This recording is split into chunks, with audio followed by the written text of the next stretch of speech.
World War III Predictions, Volume 3. America will be invaded. I said that Russia would win in Ukraine and that the most important success of that war for them was to drain our resources, which they did. I told you that South America would turn on the US and start allowing our enemies entry into their ports and start building up resources, soldiers, and more. And remember that I said 9 months ago that Israel would become the prime target of the Eastern powers, and that Russia and China would find their path to Israel through their allies in Eastern Europe and the Middle East, which they've done. So what's next on the table? Folks, there was a lot of people who were in absolute denial when I made those first prediction videos, saying that America is so powerful they could never be defeated. They're like one in like 187 or 192 countries, and 80% of the countries absolutely can't stand our guts because we've become a global terror. America is Babylon. We've done absolutely dreadful things. Just in the past, 20 years, we've killed millions of innocent civilians for imperialistic and colonialistic goals. Gaddafi in Libya was one of the greatest leaders in modern history. He was a saint to his people, and we slaughtered him in the streets because he was no longer going to purchase oil in US dollars. Amongst other things like taking care of his own people, making Africa and the Middle East strong. Anyways, we're the baddies. We're the bad guys. And people just aren't getting this. The entire world is surrounding us. We will be invaded and we will be destroyed. And we need to be. And I'm not rooting for it in some sick nihilistic way. We are a problem.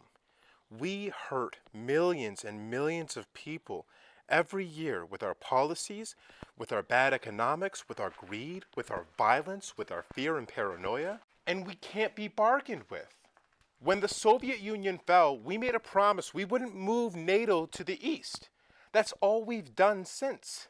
We break all of our promises. We violate the sovereignty of any country for any reason. I mean, we did it in South America because we wanted their bananas. This isn't a joke. So here's what's going to happen next. What's happening in the Middle East? That's going to pick up really quick. And the one country that's at odds with all the other countries, let's just do the math, folks.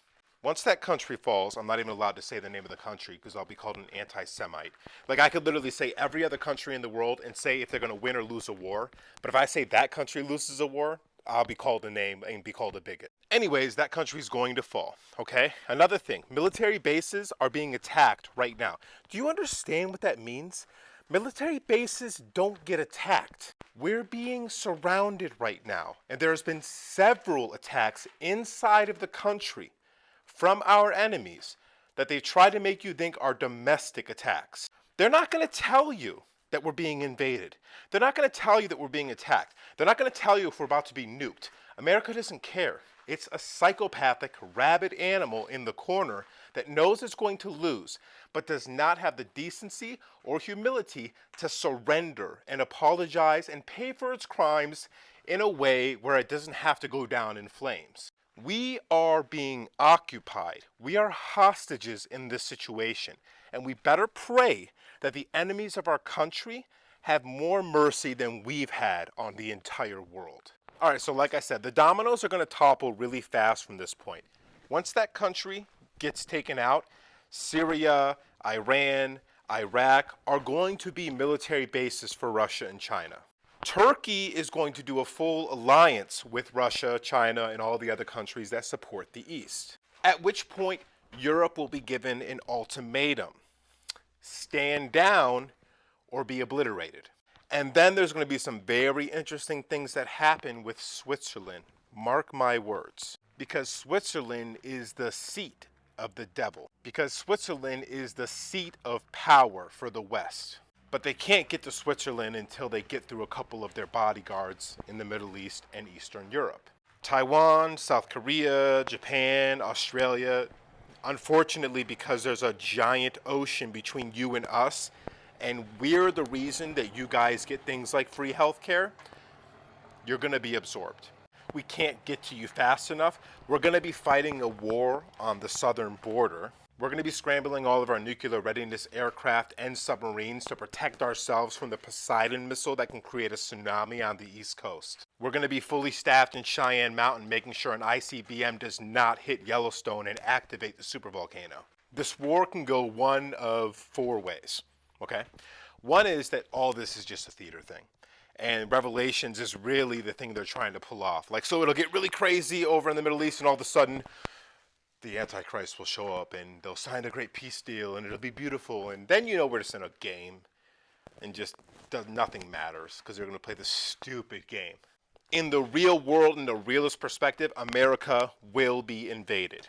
You might say it's going to take 10 years. You might say it's going to take 5 years, but I promise you it can happen in 2 years.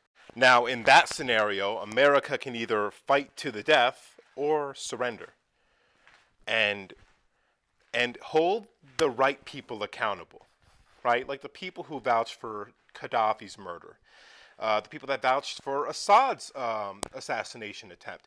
These types of people, put those people out there and hold them responsible so the rest of the innocent Americans who, especially the ones that were trying to speak up about this, they can be spared. We can be given mercy. We had no control over the situation, and we did what we could to try to speak out about it and stop it. And another scenario is the people rise up, organized, and demand peace because no one fights, no one hits the red buttons, no one pulls the trigger because we're done with this shit, because we know Atlantis can exist, and we're ready to have it.